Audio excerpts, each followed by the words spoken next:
A paz do Senhor Jesus Cristo. Eu sou o presbítero Gustavo e sou da Igreja Evangélica Assembleia de Deus Ministério de Madureira, no estado do Mato Grosso do Sul, sob a presidência do pastor Heleno dos Santos. Estou muito feliz de estar aqui novamente para ministrar numa escola bíblica dominical para você.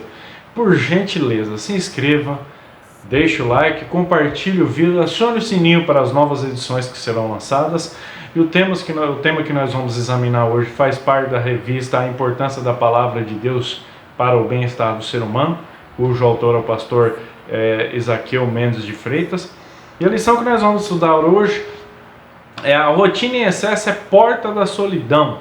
Uma lição como as demais que trata também de algo do intuito de dentro da alma do ser humano. O nosso texto áureo traz o seguinte: porque onde estiver o vosso tesouro, aí estará também o vosso coração. Mateus capítulo 6, versículo 21. Verdade aplicada da nossa lição: a falta de fé no cuidado divino nos lança nos moldes deste mundo e perdemos a nós e a nossos na correria desta vida. A nós e aos nossos na correria desta vida. Primeiro objetivo da nossa lição: falar sobre a visão da rotina em Eclesiastes. Segundo objetivo da nossa lição: mostrar o resultado de uma vida de rotina excessiva. Terceiro objetivo: ensinar que a rotina destrói relacionamentos. Muito bem, texto de referência embasado para a lição desse final de semana se encontra em Mateus capítulo 6, versículo 25, 26, 33 e 34. Introdução da nossa lição. Nesta lição, veremos as razões e os resultados causados pela rotina excessiva, demonstrando que a solidão e o individualismo decorrem desse excesso na vida diária. Combatem este excesso a fé, a convicção e a coragem. Muito bem? Veremos razões e resultados. Nessa lição você terá a oportunidade de analisar, refletir a rotina da sua vida sob a luz da Bíblia. Nós conseguiremos entender melhor as causas de alguns constrangimentos aos quais se fica sujeito sobre uma rotina excessiva da sua vida. Tá? A rotina, como diz o nome, e é exatamente o que a lição vai tratar, ela vai decidir no seu dia a dia. Ela tem um papel importante no dia a dia de cada um de nós. Ela pode causar um dano fora de controle ou ela pode ser muito bem administrada e muito bem colocada à nossa disposição. A rotina não é algo ruim, mas nós, quando ela é mal administrada, nós a transformamos em algo que pode sair do controle e nos prejudicar. Se programar para ter uma rotina equilibrada é o melhor meio para manter uma atividade diária organizada e bem planejada. O que pode ocorrer é cair no engano do desequilíbrio, e isso pode trazer um mal que leva a pessoa a ficar sobrecarregada ao ponto de não ter tempo mais para a família, muito menos para a fé que professa, no caso, tornando-se então um candidato à mornidão espiritual. E ressaltando que o Senhor Jesus Cristo ele nos deixa um alerta muito grande sobre essa questão da mornidão espiritual. Apocalipse capítulo 3, versículo 16, a palavra de Deus diz assim: assim como és morno, não és frio, nem quente, vomitar-te-ei da minha boca. Este é o mal em que nós, um engano maléfico, ao qual nós não podemos cair nele. E a rotina excessiva, ela tem este resultado, de produzir mornidão espiritual. Logo com o tempo, a pessoa ela vai se tornando autossuficiente, né? Crendo que não precisa do Senhor, e mais que tudo que vem na sua vida, tudo que ela colheu na sua vida é resultado dos seus próprios esforços. Compreende? A mornidão espiritual faz isso devido ao que? A pessoa acolher algo que ela possa ter almejado em conquistar, e devido a essa rotina excessiva que ela tem, ela conseguiu como resultado alcançar algum objetivo. Logo, como ela sacrificou a sua vida de fé e também juntamente a sua família, ela agrega a si mesma conhecimentos para se autodenominar suficiente. Talvez não assuma com as palavras, mas o comportamento, as coisas que essa pessoa diz demonstram que ela é autossuficiente e ela não precisa do Senhor para nada na sua vida. E isso já é resultado de mornidão espiritual. Então, muito importante o cuidado com a rotina de nossas vidas. Primeiro ponto da nossa lição: a visão da rotina em Eclesiastes.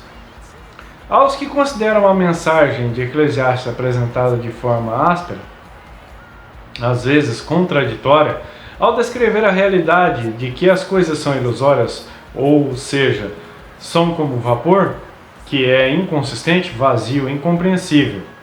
Tudo que o autor de Eclesiastes vê repetitivo, rotineiro. A natureza não faz mais do que repetir-se clinicamente.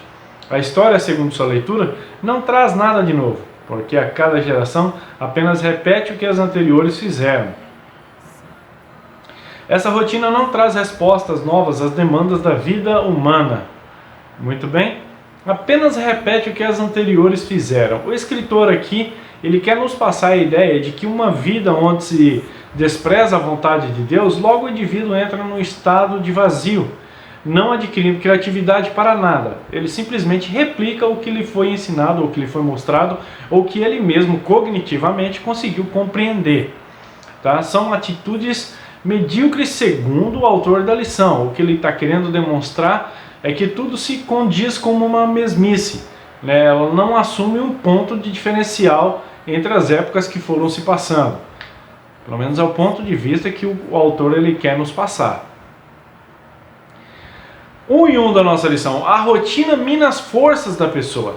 Logicamente, a observação do autor de Eclesiastes não era técnico-científica, mas vivencial, existencial, com isso carregada de todos os questionamentos que as pessoas invocam em sua boca de sentido na vida, em sua busca de sentido na vida. O dicionário Aurélio define rotina nos seguintes termos: caminho utilizado normalmente, itinerário, habitual. Hábito de fazer uma coisa sempre do mesmo modo, mecanicamente. Repetição monótona das mesmas coisas. Apego ao uso geral, sem interesse pelo progresso. Portanto, dependendo do sentido considerado, a rotina pode se tornar um processo que mina as forças da pessoa. Mina as forças da pessoa. O autor ele encerra o texto dando a ideia de que a pessoa que vive dessa forma, num contexto social, com certeza, se você conhece, ou já deve ter ouvido falar daquela pessoa que não tem tempo para prestar um culto ao Senhor, pois a sua rotina se consome. Como se diz, é uma pessoa que é do trabalho para casa, ou da escola para casa, ou do trabalho para a escola e da escola para casa.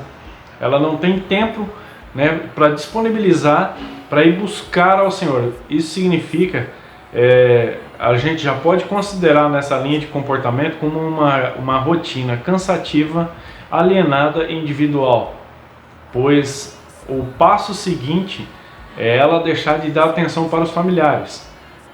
No princípio eu disse assim, olha, é da casa para a escola, ou do trabalho para casa, só que é uma pessoa de corpo presente, mas a sua mente está ausente daquele contexto em que ela se encontra naquele momento.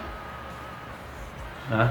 A maioria das pessoas, elas são presas em suas rotinas, as que vivem da forma que o texto nos traz, as quais elas vão perdendo as suas forças e lhes impede de sair. Elas não conseguem ter uma atitude para dar um passo diferente daquela rotina já antes prévia. Quando você ouve uma pessoa dizer que não tem tempo para nenhuma atividade esporádica, compreenda que ela já está presa e ela precisa da sua ajuda para romper essa dificuldade de desenvolver outra atividade que não seja aquela qual ela já está acostumada há um certo período. E isso é possível. 1 e 2 da nossa lição. A rotina é cansativa e sem graça. Se observarmos o relato do autor de Eclesiastes, perceberemos que em todas as ações que formaram sua rotina por buscar o sentido à vida, sua conclusão sempre foi a mesma. Tudo o que ele fez gerou cansaço e era ilusão. Era como correr atrás do vento. Eclesiastes capítulo 2, versículo 11. As pessoas estão cansadas. A longa jornada de trabalho, o excesso de atividades tem cansado a população. Sem graça, né? Diz o título. A rotina é cansativa e sem graça. Sem graça. A base invisível a qual nós caminhamos como cristãos é a graça. Ela é invisível, porém é real. Ela tem um autor que se chama o Senhor Jesus Cristo, que nos deu este direito de estarmos amparados pela graça. E o que acontece quando a pessoa se envolve numa rotina excessiva? Ao deixar de buscar ao Senhor o sentido da vida, de se conduzir dentro da ética divina, da ética cristã, a qual nós conhecemos, veja que a pessoa ela já não tem mais possibilidade de dar um passo diferente. A vida, a rotina excessiva tem a facilidade de contrair enfermidades psicossomáticas. Uma delas, como exemplo, é a síndrome de burnout, né? E isso provoca mudanças no temperamento da pessoa, lapsos de memória provocado pelas preocupações do dia de amanhã ou de alguns segundos, alguns momentos adiante. Ela nunca consegue se focar no presente e nas pessoas que ali estão. Ela sempre está com a mente ausente, porque sua mente está preenchida de algo que ainda irá acontecer. E isso traz preocupação, provocando os lapsos de memória e sendo também uma raiz da síndrome de burnout. 1 e 3 da nossa lição. As pessoas estão estressadas.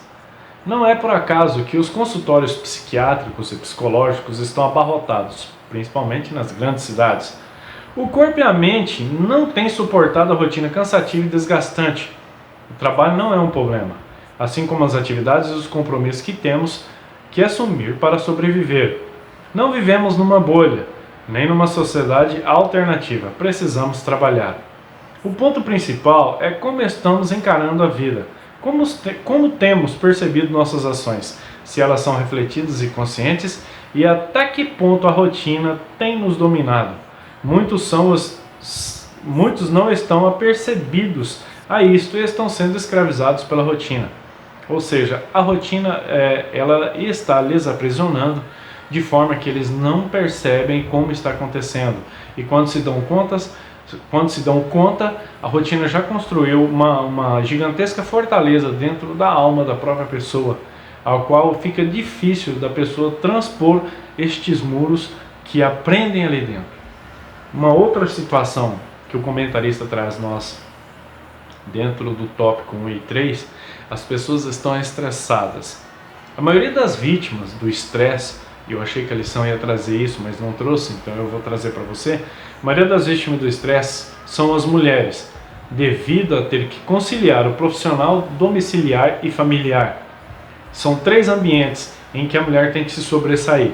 Segundo a Sociedade Brasileira de Cardiologia, as mulheres elas têm cerca de 30 a 40% de chance a mais que o homem de contrair o estresse. Observe, não é de 30 a 40 homens a ver uma mulher, não, é 30 a 40% a mais de chance. Ou seja, se eu tenho uma chance de ter estresse, a minha mulher ela está 3 ou 4 vezes mais vulnerável a contrair o estresse. Por quê? Justamente por quê? Porque o homem ele tem apenas que conciliar a sua vida familiar e a vida profissional. E isso, na maioria das vezes, a maioria dos homens consegue fazer muito bem. O que não faz é porque já tem um excesso e uma preocupação a mais. A mulher não, ela tem as funções de dona de casa, dona do lar, as responsabilidades do lar. Então são domiciliar, familiar e quando trabalha fora, profissional. Essa é uma das classes que mais sofre com esse mal. Na verdade, todos nós somos sujeitos, porém as mulheres querem uma atenção acentuada, né? Nós precisamos trabalhar sim, porém nossas famílias também precisam de nós e nós precisamos do Senhor em nossa vida, principalmente os casais, os cônjuges. Se a mulher necessita de uma atenção a mais, o homem necessita de uma atenção a mais, o Senhor está à disposição. Então o que ocorre é que tanto um quanto o outro se coloque na presença dele e o homem saiba compreender as necessidades da mulher. Às vezes nós não sabemos que as coisas boas que o Senhor tem à nossa disposição devido a não estarmos dispostos a procurar e nem dispostos a receber, devido ao nosso tempo estar escasso. Tá? Muito bem, vamos lá.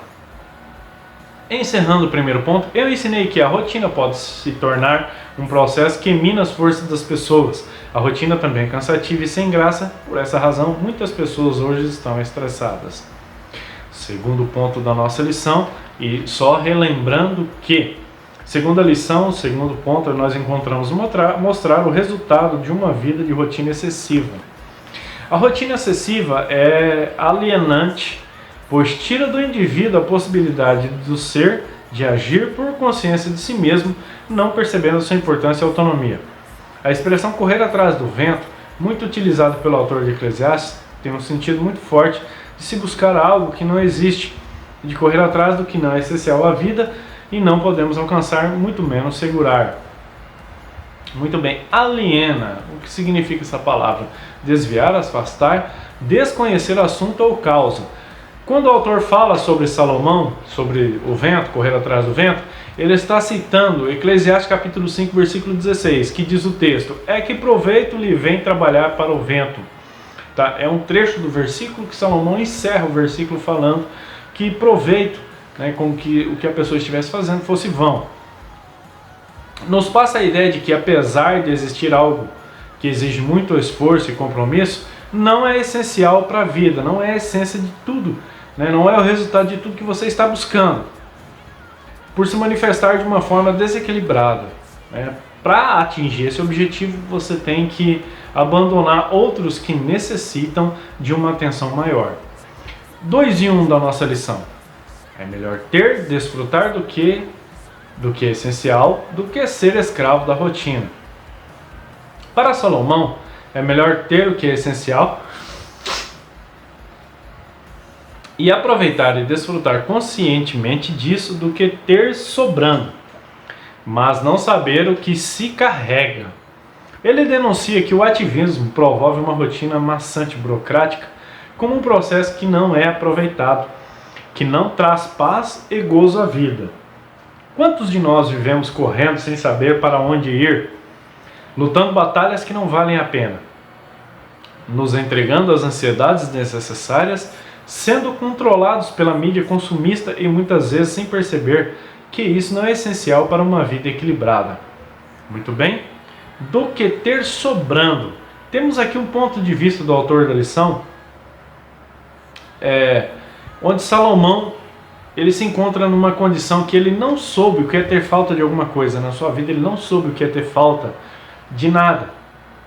Compreende? Quando Salomão ele cita isso, ele não compreende o que é ter falta, assim como pode ocorrer com você, pode ocorrer comigo, pode ocorrer com qualquer outra pessoa que esteja estudando essa lição ou que não esteja estudando essa lição. Independente disso, são situações a qual nós estamos sujeitos. Salomão, o fato é que nós não podemos trocar a nossa vida, o que é essencial na nossa vida, aquele que nós amamos, por uma busca desenfreada de um reconhecimento, ou seja lá o que for, deixando sempre em segundo plano aqueles que nos amam e a nossa fé em Cristo Jesus. Tá? É essa a luz da Bíblia, segundo Salomão, é vaidade. Mas eu reforço, Salomão não sabia o que era ter falta de alguma coisa, assim como você já deve ter descoberto. Tá? O que não pode é ficar em segundo plano aquelas pessoas que amamos e que nos amam e também o Senhor Jesus. Aí ele diz aqui uma outra palavrinha, ativismo. Essas palavrinhas que costumam aparecer. O que significa essa palavrinha? Ela significa excesso de atividade. Tá? Batalhas que não valem a pena. Só se percebe que está no caminho errado quando se perde a batalha, quando tudo que fez vai para água abaixo. A pessoa percebe que tomou um caminho errado. Infelizmente. 2 e 2 da nossa lição. Corremos o risco de colocar nossa rotina acima da nossa vida. Tudo bem? Corremos tanto com tantas obrigações que não temos tempo para coisas mais preciosas da vida. Aliás, o que estamos fazendo com a nossa vida? Pois a cada dia ela vai diminuindo e acabando, e estamos deixando de vivê-la como Deus quer. O ativismo, excesso de atividade, reina sobre muitos de nós. Vivemos numa época onde é preciso trabalhar muito para sobreviver e às vezes, ou em até 2 ou 3 empregos. Precisamos constantemente fazer horas extras, bicos, estudar para nos atualizarmos. Hoje não basta ter o ensino médio completo como antes. As empresas exigem no nível universitário até para os cargos mais baixos. A Bíblia mostra que antes de pecar, o homem já trabalhava cultivando a terra. Porém, ao pecar, foi destinado a trabalhar em sofrimento, mas não em excesso. Muito bem? As coisas mais preciosas da vida. Reflita, o que é mais precioso na vida para você?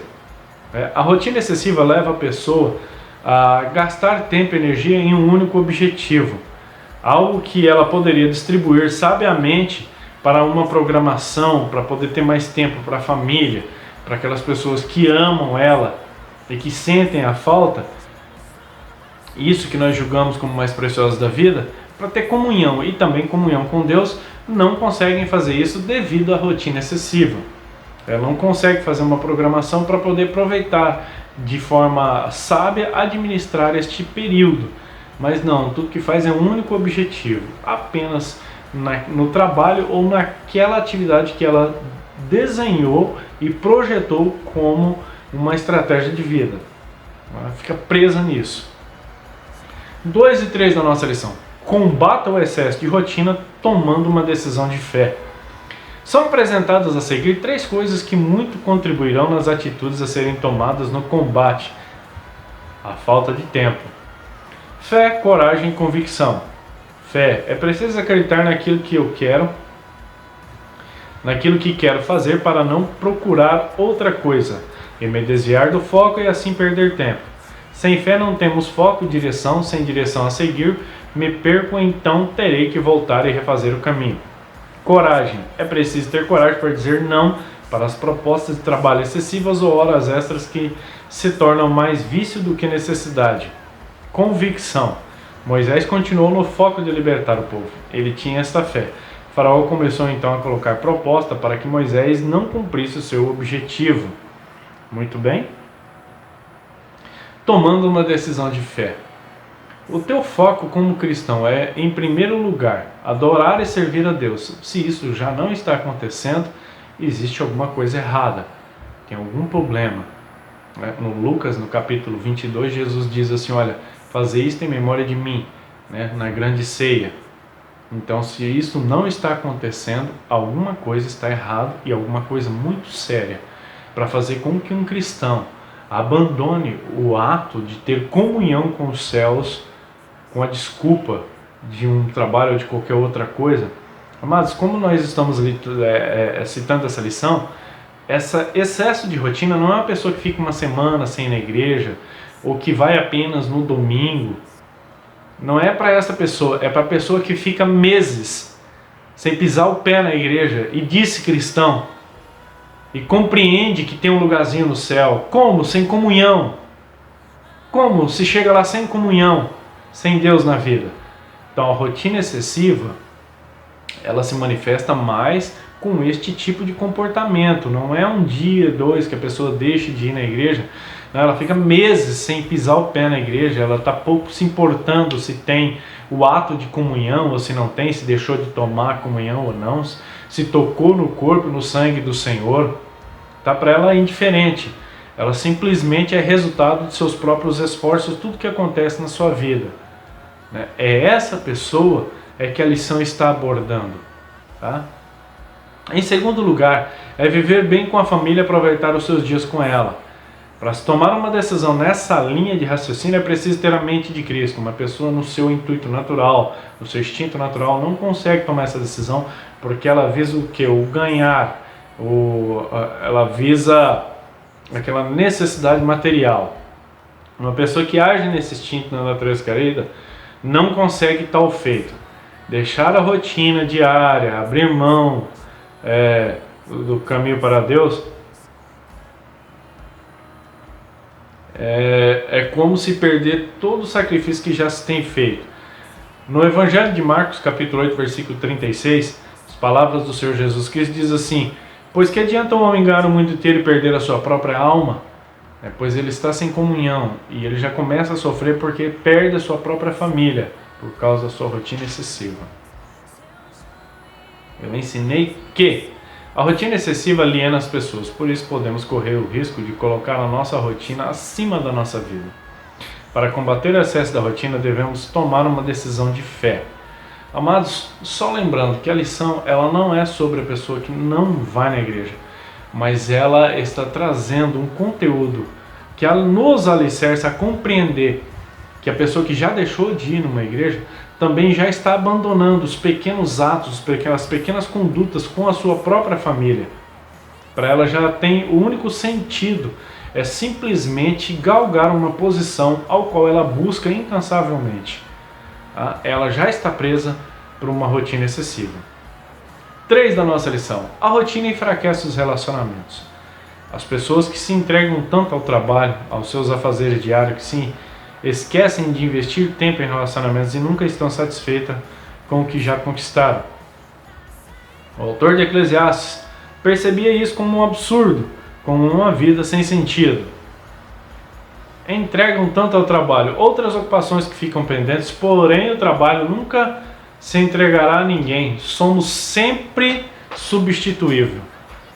Se você está preso numa rotina, saiba que você se entrega, mas o trabalho não se entrega por você. Se você faltar amanhã, outra pessoa estará executando a mesma função.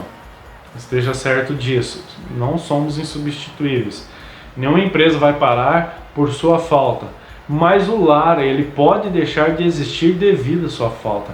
Porque você é um integrante muito importante dentro do seu lar. Lá, você faz falta, as pessoas sentem a sua falta.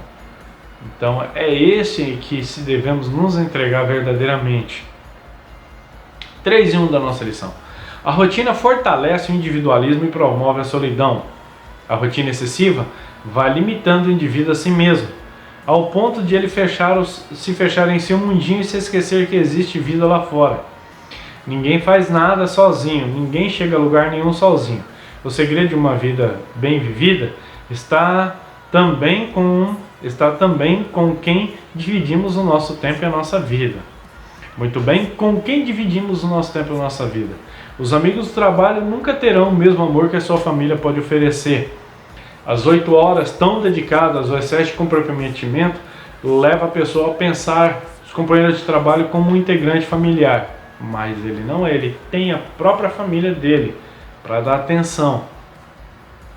Outros chegam a atravessar 12, 16 horas de trabalho, né? E assim por diante para tentar levar um conforto para seu lar. E o único consolo que ele consegue entregar em casa é que a família sabe que ele apenas está dormindo, mas de manhã já vão perdê-lo novamente. Esse comportamento, ele tem nome, se chama ausência. É a pessoa que está ali de corpo presente, mas de mente ausente. E às vezes nem de corpo presente também, quem dirá mente ausente. Se chama uma pessoa ausente. Ela existe, porém ela não se encontra. Em qualquer ocasião que você procurá-la, dentro do seu seio, do seu lar ou na igreja, você não vai encontrá-la, porque ela está presa a um outro objetivo. 3 e 2 da lição. Somos seres gregários, não fomos criados para a solidão. Não somos ilha, gente precisa de gente. O afastamento pode ser interno ou externo. Podemos viver no meio da multidão e ao mesmo tempo estarmos mergulhados no abismo sombrio da mais amarga solidão. Milhões de pessoas se escondem atrás das grossas cortinas da rotina excessiva para viverem reféns da solidão. Vivem como prisioneiros no meio da multidão. Vivemos o melhor dos tempos e o pior dos tempos. Atingimos o apogeu das conquistas científicas, somos a geração da cibernética. Estamos interligados nesta pequena aldeia global. Estamos substituindo as relações humanas por relações virtuais. Mas as máquinas não podem nos abraçar, nos tocar, nem enxugar as nossas lágrimas. Gregários. O que significa essa palavra? Que faz parte de grei ou rebanho. Abismo sombrio da mais amarga solidão. Isso é o resultado que produz uma rotina excessiva, uma doença psicossomática que começa com os problemas que geralmente após de um tempo podem gerar uma enfermidade que responde no corpo, provocando assim um certo constrangimento tanto para a pessoa quanto para os indivíduos que o rodeiam e convivem com ele mesmo. O autor diz mais, olha,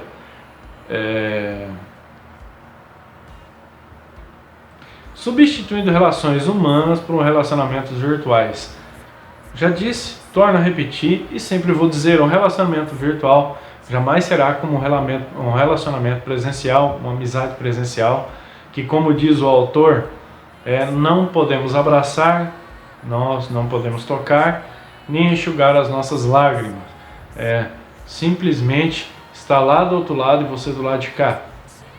Não é como você tem um amigo presencial que está ali te acompanhando, que pode colocar a mão no teu ombro, que pode dizer as mesmas palavras que o virtual vai dizer, ele também pode dizer, e que pode fazer mais estando ali junto com você, compreendendo como as coisas ocorrem na sua vida, porque você divide a sua intimidade com uma pessoa de confiança.